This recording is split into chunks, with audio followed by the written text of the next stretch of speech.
Aristotle denies that a polis can be constituted simply by agreement or by a nexus of commercial exchanges. Because this denial appears to run completely contrary to a classical liberal or libertarian conception of politics, the passage is worth quoting at length. Aristotle writes, "Let us suppose that one man is a carpenter, another a husbandman, another a shoemaker, and so on, and that their number is 10,000. Nevertheless, if they have nothing in common but exchange, alliance, and the like, that would not constitute a state. Why is this? Surely not because they are at a distance from one another, for even supposing that such a community were to meet in one place, but that each man had a house of his own, which was in a manner his state, and that they made alliance with one another, but only against evildoers. Still, an accurate thinker would not deem this to be a state, if their intercourse with one another was of the same character after as before their union." Aristotle's thought experiment imagines his carpenters and shoemakers as constituting, as it were, each his own macropolis, with each one relating externally to the others in a set of alliances for defence against evildoers and the exchange of goods and services. Would such a set of alliances constitute a polis?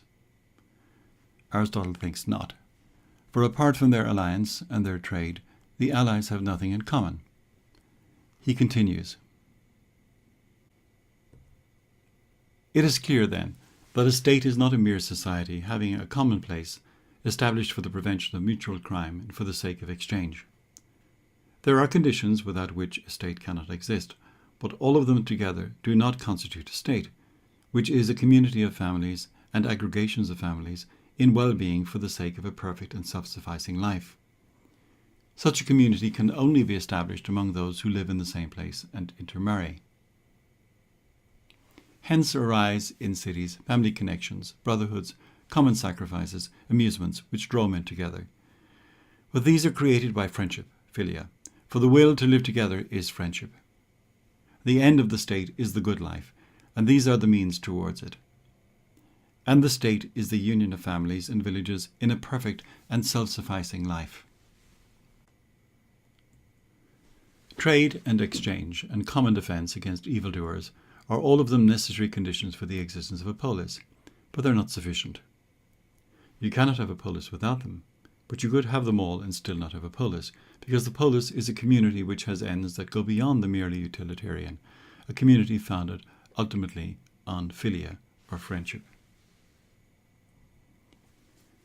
What Aristotle says here would be a problem for classical liberals or libertarians only if their advocacy of either a minimal state or no state were somehow taken to suggest that these conditions were the ultimate fulfillment of the good life. But the classical liberal or libertarian sees the minimal state or no state as a basic condition which permits people to associate in community for the achievement of common goals and purposes of the kind that Aristotle lists. What's distinctive about the classical liberal or libertarian position, and here they may differ from Aristotle, is that membership of such communities ultimately has to be voluntary and cannot be coerced. Should we have rule by the best man or the best laws? Aristotle is well aware of the limitations of law, its inflexibility, its inability to anticipate all possible circumstances, its Procrustean tendency to ignore significant differences in squeezing widely different circumstances into a small number of types. Plato and the statesman had characterized the limitations of law in terms very similar to those used by Aristotle. However, Plato's solution was to make the wise man, the man who knows, a kingly ruler. Aristotle comes down, reluctantly, on the side of law, primarily because it is, or can be, free from the distorting effects of passion. Since, however, law does not exist in a vacuum, and there will always be a requirement for interpretation, Aristotle, showing a nostalgic hankering for the Platonic idea, thinks that a group of the best men, rather than a single best man, can mitigate the distorting effects of passion and apply the law equitably. He writes, "Laws, when good, should be supreme, and the magistrate or magistrates should regulate those matters only on which the laws are unable to speak with precision, owing to the difficulty of any general principle embracing all particulars." However, as we've seen, Aristotle was a realist and accepted that in the real world a polis with a large and strong middle class was likely to be the best option. It is more than likely that law in such a polis would concern itself only with the prohibition of acts that were intrinsically destructive of community, such as homicide, theft, and the like, justice being neither a matter of the will of the majority or of the oligarchs. McClelland writes, "This caution in the business of lawmaking would tend to make law negative, perhaps a list of sensible prohibitions against those things which would make the good life impossible." Despite recognizing that the core political issue in the polis is a balancing of the claims of democracy and oligarchy, Aristotle cannot resist a nostalgic paean to aristocracy as the ideal form of government. Concluding the discussion of Book 3, he writes, "The true forms of government are three, and the best must be that which is administered by the best, and in which there is one man, or a whole family, or many persons, excelling all the others together in virtue, and both rulers and ruled are fitted, the one to rule, the other to be ruled, in such a manner as to attain the most eligible life. The truly good man will frame a state that is to be ruled by an aristocracy or by a king."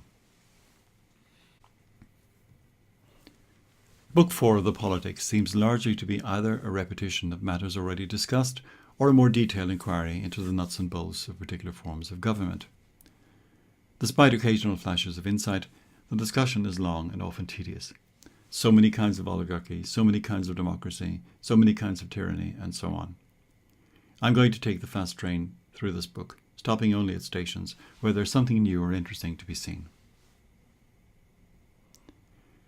At the end of Book 3, we saw that Aristotle thought that in the ideal polis we should be ruled either by a king or by the aristocracy, in the original sense of that term, meaning the best in society.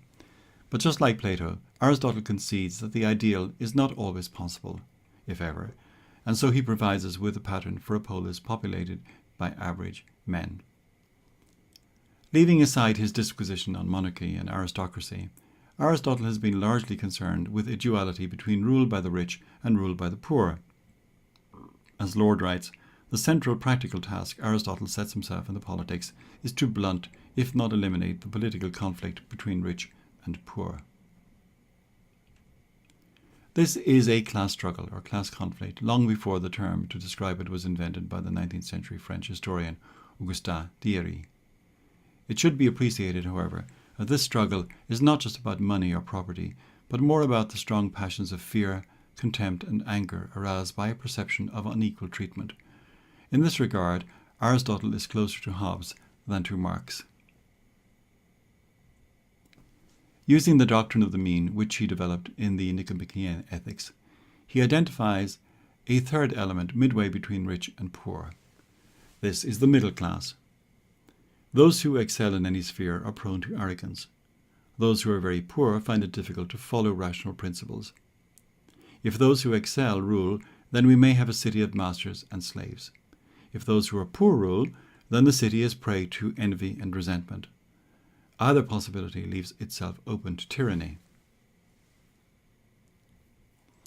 It follows that if there is a segment of the citizenry who have enough wealth, but not too much, it is less likely that factionalism will flourish, and much more likely that the polis will be stable.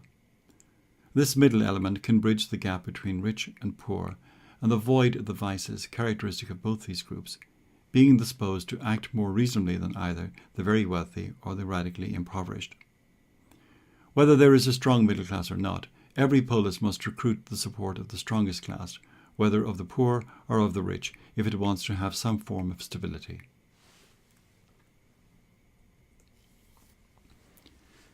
In Book 5, chapters 1 to 4, Aristotle turns to consider the cause of revolutions in the polis.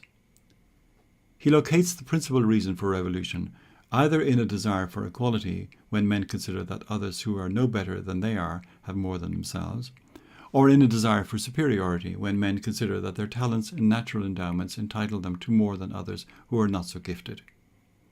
Inferiors revolt, he says, in order that they may be equal, and equals that they may be superior. This is a very astute sociological observation, which comes to the fore again and plays a prominent role in the thought of Thomas Hobbes. In democracies, Revolutions come from persecution of the rich by demagogues, which forces the rich to combine to resist the democratic depredations, or from military power exercised by a demagogue or by politicians pandering to the mob. In oligarchies, on the other hand, revolution comes from oppression of the common people by the oligarchs or by factions within the oligarchy who have been, in their own estimation, unjustly excluded from power. For the purposes of revolutionary analysis, aristocracies are to be taken as a special form of oligarchy. If Aristotle anticipates Hobbes in the first 4 chapters of Book 5, he anticipates Machiavelli in the later chapters of that book. How are revolutions to be prevented? Some of Aristotle's advice on this matter is commonsensical and hard to dispute. First, the spirit of obedience to the law should be sedulously cultivated. Those in power should treat their fellow citizens in a spirit of equality. The ambitious must not be wronged in matters of honour, nor the poor in money matters. Other things being equal, short tenure of office has much to recommend it, in that it makes it difficult for any one person to do much damage. Officials should keep their hands out of the public till. Above all, every state should be so administered, says Aristotle, and so regulated by law that its magistrates cannot possibly make money. In oligarchies, special precautions should be used against this evil. For the people do not take any great offence being kept out of the government. Indeed, they are rather pleased than otherwise at having leisure for their private business. But what irritates them is to think that their rulers are stealing the public money. In democracies, the rich need to be protected from having their wealth appropriated from them. In oligarchies, the poor need to be taken care of. So far, so good. There is nothing particularly startling in this advice.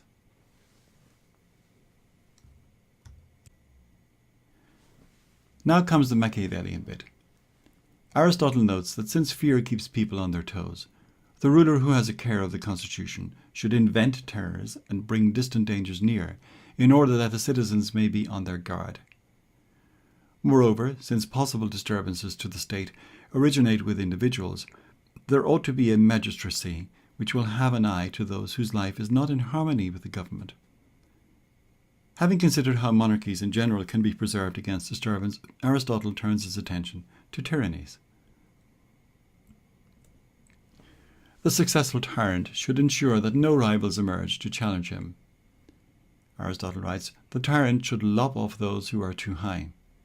He should discourage associations that might provide a focus for resistance against him, clubs, literary societies and the like. He should sow quarrel among friends. He should compel people to live their lives in public, so that what they do and say may continually be observed. He should impoverish the subjects, engaging in expensive public works like pyramid building or temple construction. All of these are good ways of using people's money. He should multiply taxes. He should engage in war so that the people will be occupied and have constant need of a leader. And he should encourage domestic spying and informing by wives against husbands and slaves against masters. For slaves and women, says Aristotle, do not conspire against tyrants. Above all, the tyrant should simulate virtue, be apparently open and honest and frank, and in all things appear to act like a king. In their stark realism and sure grasp of the preoccupations of day-to-day politics, writes Lord, these pages have few parallels in the literature of political theory. Particularly striking is Aristotle's willingness to provide advice on the preservation of existing regimes, not only to the politicians of imperfect democracies and oligarchies, but even to tyrants. In Book 6 of the Politics, Aristotle returns again to the constant theme of the politics, the analysis of the merits and demerits of oligarchy and democracy. Much of this has already been covered in the earlier part of the work, but some points are noteworthy, especially the characterization of democracy. Liberty, Aristotle thinks, is the root principle of the democratic polis, and the key to liberty in such a polis is for all to rule and be ruled in turn. He writes, even among freemen and equals, this is a principle which must be maintained, for they cannot all rule together, but must change at the end of a year or some other period of time, or in some order of succession. The result is that upon this plan they all govern. It is just that all should share in government. The policies of a democratic polis are the election of all officials by all the people, from all the people, and not just from some special group, the, by now very familiar, requirement that ruler and ruled take turn and turn about, that appointment to all offices other than those requiring some special skill should be made by lot, that no or very low property qualifications be required for office holding, that no office should be held more than once by any one man, that the tenure of all offices should be brief, and that the assembly should, in the final instance, be supreme over all. Another important aspect of liberty is that a man should live as he likes. Aristotle is particularly dubious about the man's living as he likes, for, as he says, men should not think it slavery to live according to the rule of the constitution. In making this remark, Aristotle commits the classic fallacy of confusing liberty with license. If a democracy of this kind is to be preserved, then the rich must not be plundered by quasi-legal means. It is important to prevent the growth of what would now be called an underclass, dependent upon a continuous supply of money paid for by confiscatory measures against those with property. Aristotle is not the first, nor will he be the last, to note that, quote, the poor are always receiving and always wanting more and more, for such help is like water poured into a leaky cask. Such measures as are taken should be such as to enable the poor to achieve some measure of lasting prosperity, to purchase a little farm, or at any rate make a beginning in trade or husbandry. Plato's finishing point in the Laws is Aristotle's starting point in the Politics. Plato's second best polis is Aristotle's ideal. As is generally the case in his relationship to Plato, Aristotle is an experiential realist with his feet firmly on the ground, where Plato floats Laputa-like above the grubby world of ordinary experience. Aristotle's distinction of the political community from natural forms of authority such as master-slave, father-child, husband-wife is clear and unambiguous. Aristotle unequivocally accepts the idea that political society is a society of equals, even if he has what we might consider a limited notion of who can be considered to be equal. In this connection, and with the best will in the world, it is impossible to regard Aristotle's defense of slavery, especially natural slavery, as anything other than a form of intellectual scotosis. Granted that the institution was omnipresent and intertwined with every aspect of cultural and commercial life, we might still have expected something more from one of the greatest intellects the world has ever seen.